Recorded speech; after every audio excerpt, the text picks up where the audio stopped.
Bene amici, ben ritrovati, ennesima lezione su Sigmund Freud. Abbiamo visto che Freud rivoluziona la visione della psiche umana. La mente umana, secondo lui, non corrisponde all'io soltanto o alla coscienza, anzi l'io è l'attore più sballottato, compresso, represso, messo in pericolo all'interno della psiche. La psiche è dinamica ed è composta da tre istanze che si scontrano continuamente tra loro e rischiano di rompere equilibrio che è sempre visto come precario. Anche chi non è ufficialmente, apertamente nevrotico ha delle piccole nevrosi. Questo è un aspetto inquietante di Freud. Anche chi non ha nessun problema psicologico può iniziare ad averlo da un giorno all'altro. Lo stesso Freud sosteneva di avere delle nevrosi, di avere delle manie, di avere dei problemi. Tutti noi, dice, abbiamo delle piccole nevrosi che si manifestano a volte in atti o in fatti molto piccoli della nostra vita quotidiana che non pregiudicano niente, che però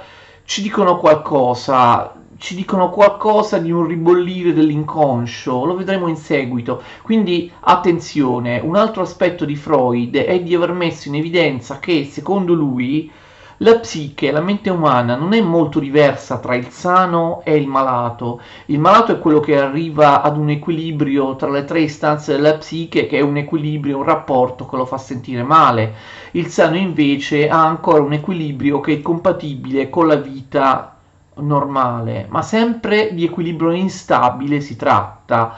La differenza tra il cosiddetto sano e il cosiddetto malato non è una differenza sostanziale, una differenza qualitativa, ma solo quantitativa, solo una differenza di grado, e quindi può essere questa differenza di grado travalicata in qualunque momento. L'io, la coscienza, l'io, poi abbiamo l'ess e poi abbiamo il superio. Noi usiamo questi termini, che sono i termini invalsi nella traduzione italiana, utilizzati regolarmente nella traduzione italiana: io, es, superio, ma in originale in tedesco Freud usa altri termini, e la cosa singolare è che in inglese, nella traduzione inglese delle opere tedesche di Freud, si è finito per usare altri termini ancora diversi da quelli tedeschi. Noi ci atteniamo ai termini utilizzati in italiano anche per evitare confusione. L'io è coscienza, trasparente, razionale. L'inconscio è un ribollire di tutti quei traumi, di tutte quelle cose infantili, quando noi eravamo simili agli animali, i desideri e i piaceri da scaricare a tutti i costi. L'inconscio è sempre pericoloso, l'inconscio è sempre negativo, non ha mai una funzione positiva in Freud. Es in tedesco, es rappresenta l'inconscio, in tedesco è il pronome personale neutro di terza persona singolare, come in italiano esso, come in inglese it. Corrisponde al latino id, infatti nel mondo anglosassone l'es viene anche chiamato id, la parte oscura di noi, è l'insieme di tutti gli impulsi che non riconoscono alcuna legge o alcuna morale. Poi abbiamo il superio. Che cosa succede? Esiste una variabilità fortissima nell'ambito dello sviluppo della persona. Freud dice che quando nasciamo siamo tutto es, siamo un'enorme bolla di es. Ricordate che lui ha una visione pessimistica dell'animo umano, in particolare anche dell'animo del bambino, che rappresenta la fase ancestrale della civiltà, lo stato di natura. Il bambino, il neonato, quando nasce è soltanto es, non ha un io, non ha un superio, non ha educazione, non ha trasparenza, non ha razionalità, vuole soltanto sfogare il neonato in maniera egoistica, violenta, ma totalmente interessata alle proprie disposizioni al piacere, alla libido, a livello di epidermide, di differenti zone erogene dell'epidermide da 0 a 6 anni. L'abbiamo visto nelle precedenti lezioni. Quindi è soltanto es. Il bambino succhia il latte della madre, per lui la madre e gli altri possono anche morire, per lui gli altri non esistono neanche, non ha una coscienza razionale. Quindi abbiamo questa visione pessimistica da parte di Freud. Quando nasciamo allo stato di natura, cioè a livello originario, siamo tutti es, siamo tutto es, siamo solo una bolla, un'enorme bolla di es, di inconscio, di cose animalesche. L'ess risponde soltanto a quello che Freud chiama principio di piacere, l'abbiamo già visto per esempio nella sessualità infantile. Principio di piacere, ottenere a tutti i costi il proprio piacere in maniera egoistica e violenta. Sembra il filosofo inglese Hobbes.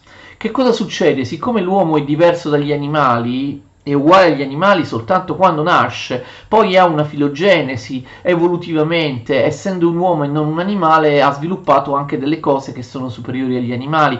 Pian piano emerge l'io, man mano che il bambino cresce. Inizialmente il bambino è tutto es, è tutto una ricerca di piacere, di uno sfogo, però poi il bambino piano piano all'interno di questa bolla enorme di es sviluppa un piccolo piccolo pezzettino, vedete, inizialmente proprio una piccola bolla molto piccola di io, che man mano si ingrandisce, sforzandosi cerca di rubare terreno all'es. L'io cerca di rimpicciolire l'ess per ingrandirsi lui, per ingrandirsi esso, l'io, l'ego, la coscienza razionale. Man mano che cresciamo diventiamo sempre più razionali, addirittura quando nasciamo l'io non si manifesta minimamente, siamo tutto es, siamo tutto irrazionalità. Quindi l'io è proprio il contrario dell'ess, man mano si allarga a scapito dell'ess. In realtà si tratta di un processo di repressione. Saremmo dei selvaggi, degli animali, se non ci fossero la repressione, le sovrastrutture sociali, il padre, la madre, la scuola, l'educazione, le buone maniere, se non ci fosse qualcuno che ci dicesse questo non si fa. Quindi l'io riesce a guadagnare terreno, ma con enorme difficoltà. Lo sviluppo di una personalità normale che non dà luogo a sintomi nevrotici dipende dai primi 6 anni. Dai primi 6 anni della vita. Questo è molto inquietante. Se nei primi 6 anni succede qualcosa di sbagliato, noi purtroppo saremo sempre determinati da questo es, da questo inconscio che potremo cercare con lo psicanalista o in altri modi di combattere nei suoi effetti negativi quando saremo adulti, ma fino ad un certo punto. Quindi quello che ci hanno fatto nostro padre, nostra madre, i fratelli, l'ambiente circostante, la nostra immaginazione, le nostre emozioni, quello che ci è successo da bambini ci determinerà per sempre. È fondamentale. Un bambino, per essere educato in un modo o in un altro, per essere anche rovinato in un modo o in un altro, lo devi prendere prima dei 6 anni, perché poi quell'imprinting, quelle esperienze che hai avuto prima dei 6 anni saranno ineliminabili, gli costruiranno il carattere, la personalità per tutto il resto della vita, e poco si può fare anche con la pratica psicanalitica. Vedete le implicazioni delle idee di Freud. Quello che ci succede da bambini, la sessualità infantile, è fondamentale, ci determina, senza che noi possiamo scegliere di essere così o colà. La sessualità infantile a volte significa anche non un atto, ma un desiderio, un'immaginazione, un sentimento. Poi che cosa succede? Che a partire dai 6 anni, dal periodo di latenza, c'è un'altra istanza della psiche che toglie spazio all'es, ed è il superio. Il superio corrisponde all'educazione, ovvero alla repressione, che abbiamo visto per Freud è fondamentale ed ha una valenza antropologica, storica. Il superio è la figura del padre, che per Freud è fondamentale. All'epoca di Freud c'era una società patriarcale maschilista, il padre è il padrone della famiglia. Si tratta di una situazione che va storicizzata, che va capita, che va vista nella situazione dell'epoca. Il padre è fondamentale e quindi il superio non è altro che quella parte del padre che resta dentro di noi, è un'inibizione, ci dice cosa non fare piuttosto che ciò che fare. Anche quando nostro padre muore ci lascia una sua eredità, che non è solo un'eredità materiale, magari ci ha lasciato dei soldi e una casa, è un'eredità interiore. Il padre ci ha lasciato il superio, il padre crea il superio che continua ad agire anche quando il padre muore. E per gli orfani spesso si trova una figura sostitutiva del padre, che può essere uno zio, un altro parente, un insegnante. La figura del padre per Freud è importantissima. I divieti del padre, le repressioni del padre, l'educazione del padre o della figura comunque di riferimento, il timore del padre, la sottomissione al padre, altrimenti ci saranno delle nevrosi, quindi il superio agisce anch'esso contro l'ess. Quindi il superio è l'educazione, tutti quei principi di natura sociale o morale o anche religiosa, familiare, di buona creanza con gli altri, che ci sono stati insegnati dalla scuola, dalla famiglia, da tante istanze, ma secondo Freud soprattutto dal padre. Voi direte, ma come? Tutta questa importanza al padre? Perché all'epoca a Vienna, come vi ho detto, alla fine dell'Ottocento, all'inizio del Novecento, il padre era fondamentale. Voi direte, ma adesso le cose sono diverse. Certamente sono diverse, perché adesso magari la figura del padre è debole. Nella famiglia ora i figli fanno quello che vogliono, l'autorità paterna non è minimamente paragonabile a quella della società viennese dove Freud viveva, e quindi è chiaro che adesso anche le nevrosi o le motivazioni delle nevrosi, le cause delle nevrosi devono essere ricalcolate, devono essere riconsiderate, perché viviamo in una società completamente diversa da quella di Freud. Come ci possono essere nevrosi causate da un padre troppo severo, oggi che il padre è troppo severo di solito non esiste più? Ci saranno nevrosi opposte oggi, causate da un padre poco severo, perché anche quello provoca nevrosi. Quindi c'è un difficilissimo equilibrio tra io, es e superio.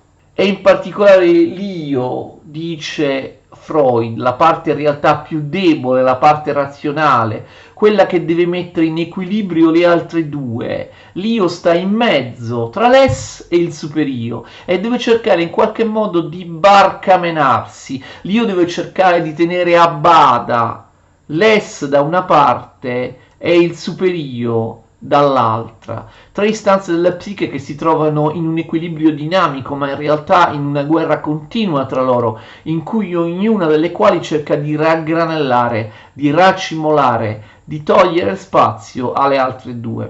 Da una parte abbiamo il principio di piacere, l'ess, l'inconscio, il principio di piacere che ci spinge, soprattutto da bambini, a ottenere il piacere in qualunque modo. Dall'altra parte c'è un altro pericolo, il superio, quello che ci inibisce il piacere, l'educazione dura del padre. Il superio rappresenta le nostre inibizioni, può far insorgere delle nevrosi di altro tipo, e l'io sta in mezzo, deve cercare in qualche modo di controllare sia l'ess, di togliere spazio all'ess, sia al superio. Quando si realizza bene o male un equilibrio tra queste cose, il soggetto più o meno è sano.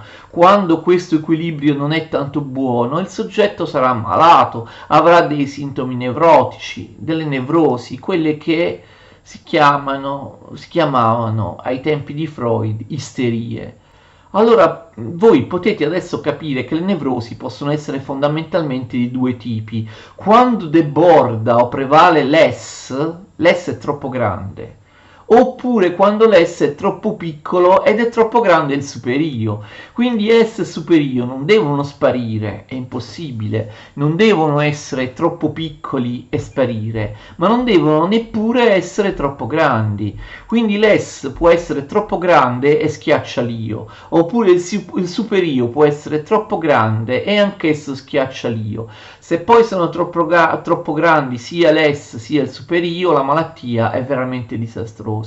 Quindi nell'inconscio confluiscono tutti i traumi infantili che vengono rimossi perché considerati vergognosi.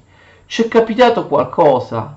Può essere anche un pensiero, può essere anche un'immaginazione, però è di natura sessuale e va nell'inconscio, perché tutto quello che consideriamo vergognoso, che consideriamo inaccettabile, lo censuriamo. C'è un processo di rimozione importantissima, in Freud la parola rimozione, e tutto finisce nell'inconscio. Ma il problema è anche il superio, l'educazione del padre, le inibizioni o i sensi di colpa che possono essere troppo gravi.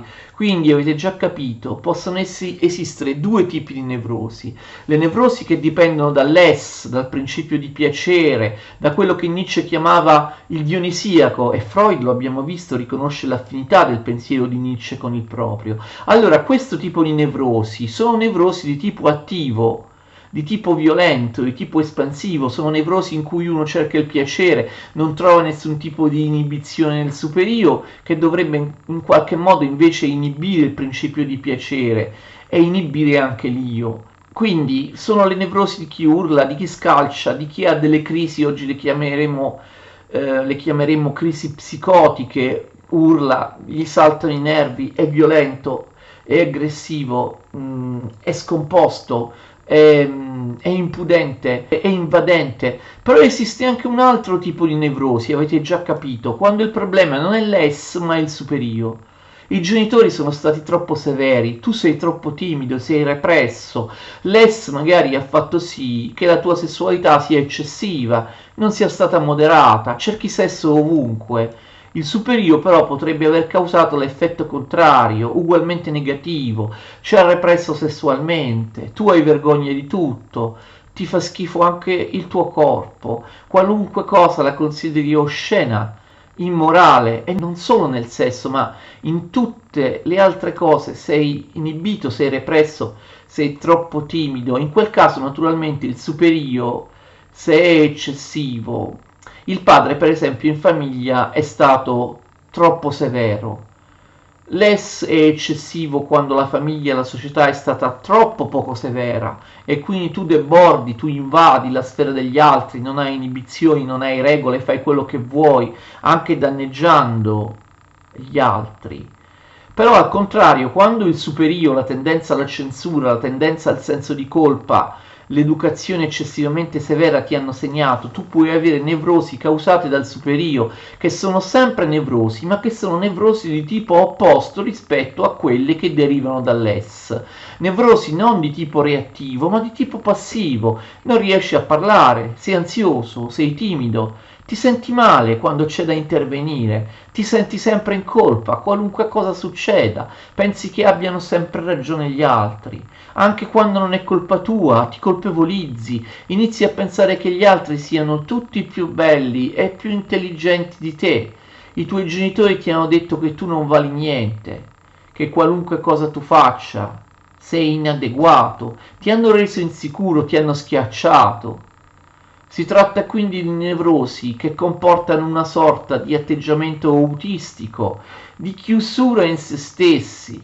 Non parli, non ti esprimi, diventi catatonico, non vuoi fare niente, ti passa la voglia di fare qualunque cosa, non hai nessun tipo di iniziativa, non parli più, diventi insensibile. Quindi capite, il pericolo viene sia dall'es quando non c'è controllo, sia dal superio quando c'è troppo controllo, repressione e inibizione, e l'io deve con difficoltà cercare di crearsi spazi sia da una parte sia dall'altra. Vedete com'è conflittuale, com'è veramente da un certo punto di vista pessimistica la visione dell'animo umano secondo Freud.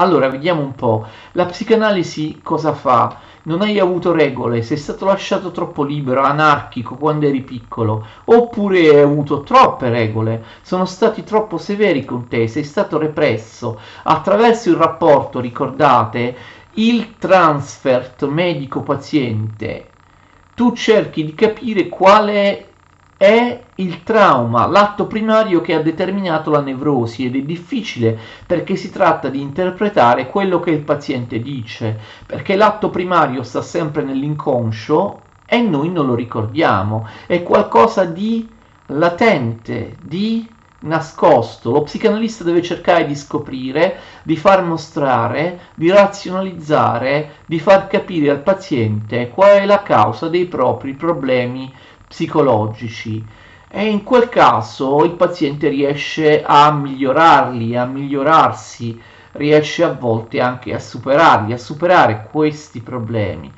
Però Freud anche qui non è particolarmente ottimista, dice che ci sono tantissimi casi che non sono curabili, o tantissimi casi nei quali anzi la psicanalisi aggraverebbe semplicemente il quadro. Quindi non sempre si può agire per migliorare, spesso quello che ci hanno fatto, quello che abbiamo pensato, quello che ci è accaduto anche a livello di immaginario nei primi 6 anni di vita ci ha fregato per sempre. Come fa la psicanalisi a trovare l'atto primario, il trauma che è nascosto, latente, che noi non ricordiamo, sta nell'inconscio, deve venire fuori dall'inconscio. C'è il metodo delle libere associazioni, vi ricordate? Certo, però attenzione, c'è un altro metodo che a Freud interessa moltissimo. Freud dice essere il metodo privilegiato attraverso cui lo psicanalista può scoprire i contenuti dell'inconscio del paziente.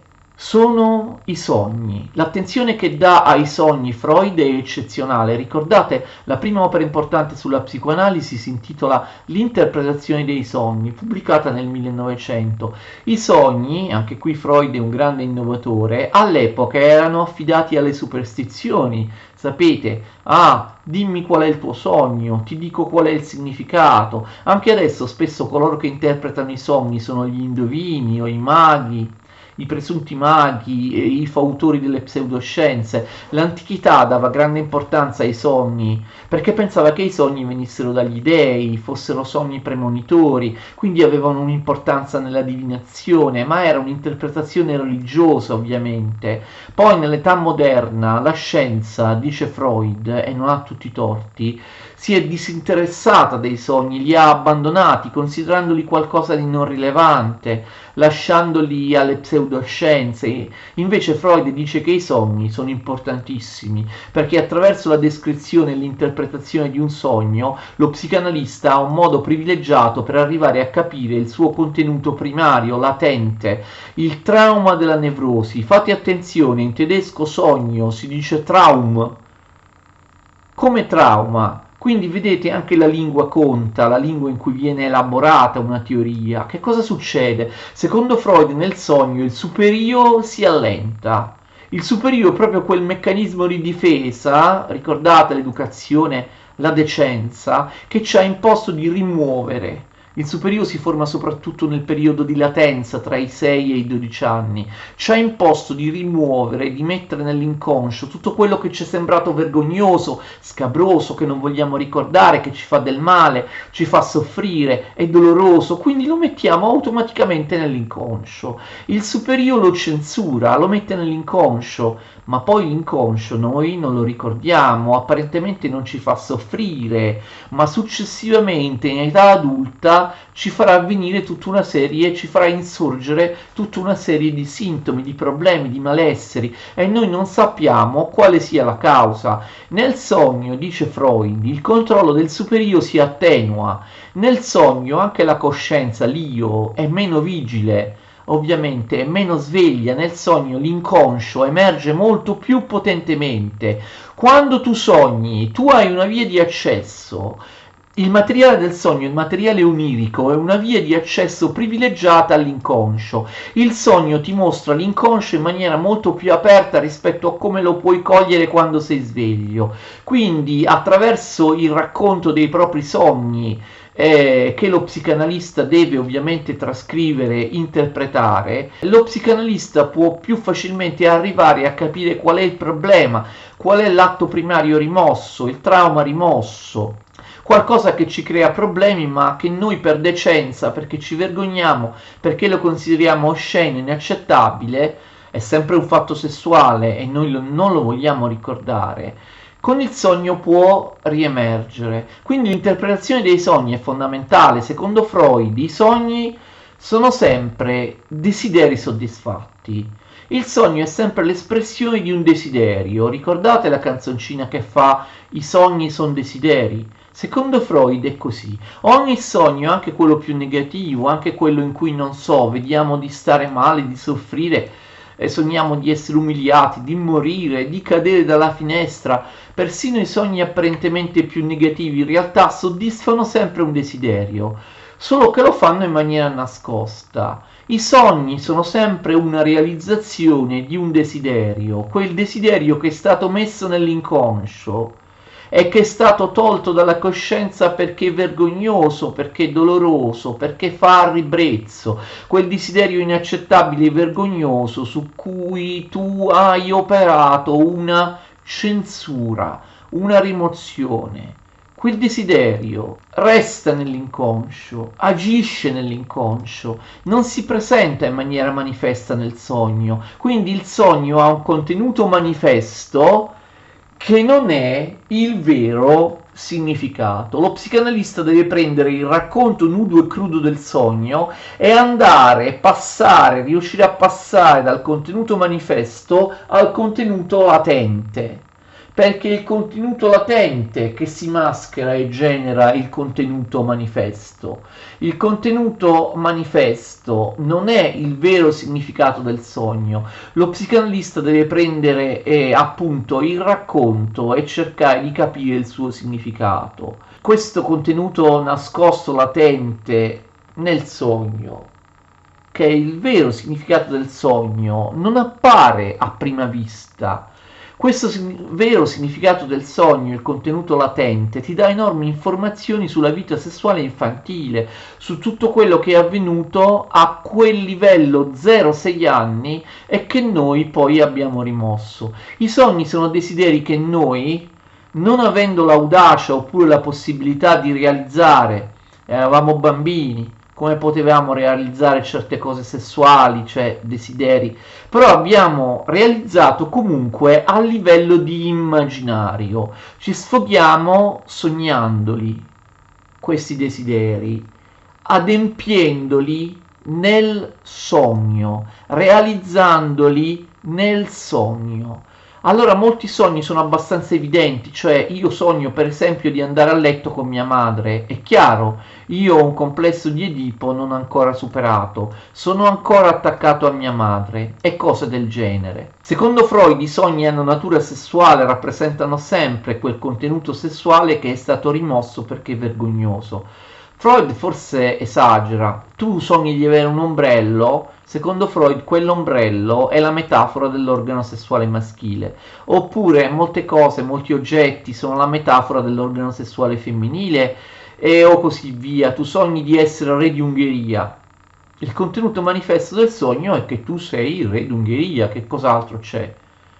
Ma in realtà che significa? Devi capire che essendo re tu potresti avere molte donne. Quando sogni di essere un personaggio importante, famoso, popolare, ricco, un re o cose del genere, un divo, il contenuto manifesto è che sei un personaggio popolare o un re e il sesso non compare nel sogno. Però il contenuto latente sta nel fatto, capite, che tu, essendo quel personaggio, potrai avere molte donne. Potrai fare sesso ed è questo che rivela qualcosa di rimosso nella tua sessualità infantile. Sono sempre desideri realizzati, i sogni.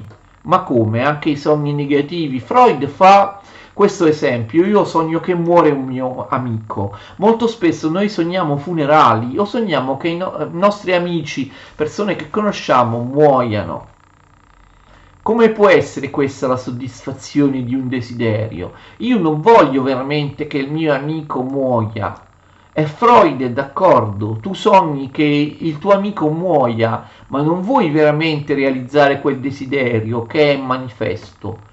Vuoi qualcosa che è nascosto, che è latente, che è sotterraneo, cioè cosa succede ai funerali? Si incontrano persone che non si vedono da molto tempo e così tu hai desiderato rivedere persone, hai spesso desiderio di vedere persone che non vedi da molto tempo, anche amici d'infanzia, di scuola, li hai persi di vista. Noi quando incontriamo queste persone? Soltanto quando ci sono dei funerali di amici, colleghi, incontriamo persone che nella vita normale ormai non vediamo più e non vediamo mai, quindi capite, a volte diamo soddisfazione in un sogno, un desiderio nascosto, anche quando sembra l'opposto di una realizzazione di un desiderio. Io non voglio che il mio amico muoia. È vero, non vuoi che il tuo amico muoia, però sognando che il tuo amico muoia, qual è il significato nascosto che magari nel sogno non c'è? Che andrai al suo funerale e incontrerai una persona che vuoi incontrare. Allora l'analista ti dice: qual è la persona che tu vorresti incontrare? Magari potresti incontrare ad un funerale, se morisse quel tuo amico che hai visto morire nel sogno, quindi si svela qual è il contenuto latente, quindi è fondamentale l'interpretazione dei sogni. I sogni ci danno delle informazioni privilegiate su questi traumi sessuali infantili. Freud porta le cose alle estreme conseguenze, poiché nel 1901 scrive un'opera veramente significativa che fa vedere come il contenuto latente nascosto possa comparire non solo nei sogni, ma anche nei piccoli atti quotidiani. Quest'opera si chiama Psicopatologia degli atti quotidiani. Leggetelo, è breve come testo, non è impegnativo come l'interpretazione dei sogni. Lui parla di atti mancati, cioè nel comportamento quotidiano noi possiamo tradirci, soprattutto quando siamo stanchi, soprattutto quando agiamo in un regime di abitudine, di routine, o quando siamo sovrappensiero, facciamo dei piccoli atti. Lui li chiama atti mancati, che possono rivelare qualcosa di nascosto, cioè nella vita quotidiana a volte siamo stanchi, non pensiamo, a volte facciamo qualcosa che ci tradisce. Il famoso lapsus freudiano, cioè anche in questi casi, come nei sogni, emerge qualcosa di latente che ci può dare informazioni sull'inconscio. Gli atti mancati sono per esempio quelle piccole cose che succedono ogni giorno, possono sembrare irrilevanti, ma per lo psicanalista non lo sono. Vado a sbattere contro una porta, invece di aprirla spesso vado prima a sbattere con la mano sulla maniglia, poi la apro. È sempre la stessa porta. Perché mi succede? Non trovo una cosa. Spesso sono delle dimenticanze, dimentichi un appuntamento, sembrerebbe una cosa casuale, che non ha significato. No, non è vero. Dimentico sempre quel tipo di appuntamento, sempre a quell'ora, oppure sempre con la stessa persona. Perché? Quindi le piccole dimenticanze della vita quotidiana, oggetti che faccio cadere, non è un caso, mi cadono delle cose dalle mani. Spesso faccio cadere sempre quel tipo di oggetti, sempre in quel tipo di situazione, sempre in quel luogo, oppure sempre quando sono al cospetto di una certa persona. Quindi anche piccoli oggetti che non trovo, cose che dimentico, cose che faccio cadere, un modo strano di muovere il mio corpo, per esempio in certi casi muovo il dito mignolo e non è un caso, c'è un motivo, anche cose che sembrano insignificanti. Il famoso lapsus freudiano, il lapsus verbale. Voglio dire una cosa, una parola, invece mi esce un'altra parola. Non è un caso. Non è un caso. È qualcosa che dall'inconscio improvvisamente si manifesta. Lapsus linguae, ma anche lapsus calami. Il lapsus del calamo, della penna. Voglio scrivere una parola e ne scrivo un'altra, sono stanco, sono sovrappensiero. Lì c'è la rivelazione di qualcosa che viene dall'inconscio. Vorrei dire non riesco mai a parlare al telefono con Giovanna e invece dico non riesco mai ad andare a letto con Giovanna. Mi tradisco e lo psicoanalista capisce qualcosa di ciò che è rimosso, del desiderio che è stato censurato e sta nell'inconscio. Quindi attraverso i sogni o i lapsus o gli atti mancati, lo psicanalista ha un terreno fertile, un terreno privilegiato per cercare di capire qual è la causa della nevrosi, qual è l'atto primario, il trauma che noi, il superio, che la nostra decenza ha relegato nell'inconscio. Dobbiamo cercare di superarlo. Freud parla di un concetto interessante, la sublimazione. Che cos'è la sublimazione? La sublimazione è quando tu fai prendere un'altra strada a qualcosa che è inaccettabile, c'è qualcosa di aggressivo, di violento, qualcosa che riguarda l'esse, il principio di piacere. Non lo puoi sfogare, non puoi gettarti addosso tutte le donne che ti sembrano carine appena le vedi, ovviamente è impossibile, però questo esiste ancestralmente. Esisteva quando tu eri piccolo. Il principio di piacere deve essere contrastato dal principio di realtà. L'io molto spesso si deve alleare con il superio, contro l'ess, contro l'inconscio, per far prevalere il principio di realtà, e quindi il piacere non può essere sfogato immediatamente, deve essere dilazionato, o bisogna rinunciarci perché ci sono delle regole. Il superio, l'educazione, la razionalità, quindi il principio di piacere è l'ess. Quando le cose vanno bene, io e superio si mettono insieme e formano il principio di realtà che contrasta il principio di piacere. In questo modo più o meno riusciamo a comportarci in maniera decente nella nostra vita. Quindi quando la razionalità va d'accordo con l'educazione familiare, con quello che ci ha detto il padre, con l'educazione che noi abbiamo avuto, razionalità ed educazione, io e superio, si contrappongono all'istinto, all'ess, principio di piacere e principio di realtà.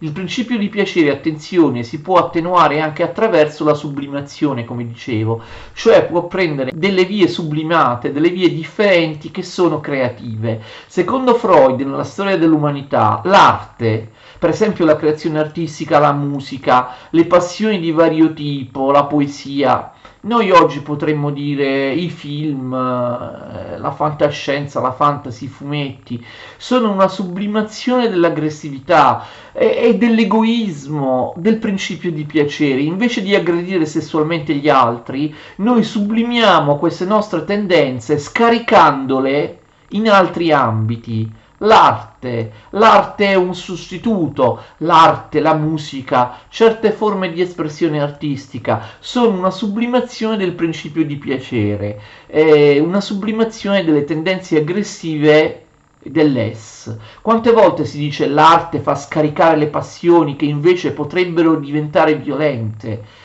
dannose? Quante volte si dice lo sport è sostitutivo della guerra? Invece di fare la guerra, di aggredire gli altri, tu sublimi, tu incanali questa tua ostilità, questa aggressività verso gli altri, questi desideri sessuali violenti attraverso lo sport.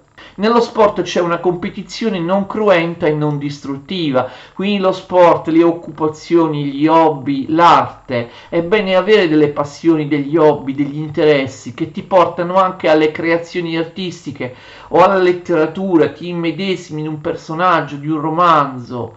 Devi avere qualcosa che esprime la tua personalità sfogando il tuo principio di piacere, sfogando la tua aggressività in maniera non dannosa, nello sport, nell'arte, nella scrittura, in tanti altri interessi. Quindi questo è assolutamente fondamentale. Un'ultima cosa su Freud e poi chiudo, queste lezioni sono state un po' troppo lunghe. Freud quando invecchia nei suoi ultimi anni cambia un po' idea, diventa ancora più pessimista. Lui inizia a parlare di altre due istanze, Eros e Thanatos. Freud usa i termini che lui ama della lingua greca. Eros è ovviamente l'amore, quindi qualcosa di costruttivo. L'amore in senso ampio, qualcosa di positivo, di costruttivo. Thanatos invece è qualcosa di distruttivo, qualcosa di egoista, di violento, la morte. In greco Thanatos significa morte. Eros è qualcosa di costruttivo, di sociale, che crea relazioni. Thanatos distrugge le relazioni. Freud diventa sempre più pessimista. Sarà il nazismo in Germania, saranno i venti di guerra della seconda guerra mondiale che si vede, che sta per scoppiare, le dittature fasciste in tutta Europa. Freud perde ancora più fiducia nell'umanità. Fino ad allora Freud ha considerato centrale nella storia dell'umanità il principio di piacere, che abbiamo visto può diventare costruttivo, può diventare sociale, se incanalato, se sublimato, se comunque moderato dal superio o dall'io. Dal superio, ovvero dall'educazione, dalle inibizioni interne che abbiamo fatto nostre, oppure dall'io, ovvero dalla razionalità. Invece alla fine della sua vita Freud distingue due principi, Eros e Thanatos. Freud deve ammettere che l'uomo non sempre agisce in base ad un principio di piacere, Eros, che può essere costruttivo, sociale. Freud pensa che a Eros si contrapponga a Thanatos, un principio di morte, un principio secondo il quale, a differenza di quel che Freud pensava prima, l'uomo tende a distruggere se stesso e gli altri senza ottenere nessun piacere, proprio perché al suo interno ha una voglia di distruzione. Distruzione non solo degli altri, ma di se stesso, quindi gli atti autolesionistici la guerra. Tante volte in maniera razionale l'essere umano non agisce in base alla ricerca del piacere, ma in maniera singolare in base alla voglia di avere dolore, di avere morte, di autodistruggersi, per quanto sembri strano, e di distruggere gli altri senza alcun motivo. Freud diventa sempre più pessimista, sostiene che l'essere umano è dominato dalla maldicenza, dalla malevolenza, dall'invidia, anche quando questi sentimenti non gli danno alcun vantaggio. L'essere umano tende a colpire gli altri, a distruggere non solo con la guerra, ma a distruggere gli altri anche a livello morale, con la maldicenza, con l'invidia, con un sentimento di non sopportazione per l'altro. Quindi non c'è solo Eros, come l'autoconservazione, piacere costruttivo, anche sregolato, egoista, violento, ma alla fine della sua vita Freud cambia idea. Non c'è solo la tendenza a volere il proprio piacere da parte dell'essere umano, c'è anche una tendenza opposta, una tendenza sadica e masochistica a ottenere la distruzione dell'altro o la propria distruzione senza niente in cambio, senza alcun piacere. Ho cercato di dirvi le cose principali di Freud, ho cercato di essere abbastanza preciso e dettagliato, spero di non essere stato troppo ridondante e ripetitivo. Tante altre cose, tanti altri esempi si potrebbero fare su Freud, per esempio la descrizione di alcuni casi clinici che ci inducono a capire meglio la teoria, ma ci vorrebbero intere lezioni per farlo. Posso citarne soltanto uno velocemente, il caso di Anna O, il caso zero della psicanalisi. Ricordate, abbiamo già citato Anna O, si tratta di una paziente che Freud conosce, che Freud vede, è una paziente di Breuer, l'abbiamo già citata. Breuer interrompe l'analisi perché Anna si sta innamorando di lui. Che cosa è successo? Che Anna ha un sacco di sintomi nevrotici gravissimi, allucinazioni, strabismo, paralisi di varie parti del corpo, dolori, nausea, vomito, eccetera, eccetera. Qual è la causa? Tra i sintomi di Anna O c'è il fatto che lei è idrofoba, non sopporta l'acqua, a volte resta giorni senza bere, in particolare non sopporta l'acqua una volta versata nel bicchiere. Beve dalla bottiglia o beve l'acqua per terra come i cani, ma nel bicchiere no. Perché? L'analisi rivela che quando era piccola Anna O aveva visto un cane slinguazzare in un bicchiere, una cosa piuttosto indecente. Un bicchiere riempito d'acqua, il cane con la lingua va a bere nel bicchiere. Per Anna O, che era piccola, questo evento è una cosa vergognosa, una cosa schifosa, una cosa lurida. Lei non lo raccontò a nessuno in famiglia perché si vergognava. Comunque non voleva disturbare, se lo tiene per sé questo episodio. Il cane non avrebbe dovuto farlo, va con la sua linguaccia enorme, lei ricorda questa lingua rossa, le fa schifo questa lingua con cui il cane va a bere in questo bicchiere d'acqua. Ovviamente la lingua del cane rappresenta in qualche modo, somiglia ad un organo sessuale, le ricorda il sesso. Questo cane con la lingua che prende l'acqua dal bicchiere, sporca tutto, c'è saliva, le ricorda l'atto sessuale, le ricorda le secrezioni dell'atto sessuale e dell'ambiente e degli organi sessuali, e quindi le ricorda, cosa che lei non vuole ricordare, il fatto che lei stessa, Anna O, in precedenza aveva avuto forti fantasie di commettere incesto con il proprio padre.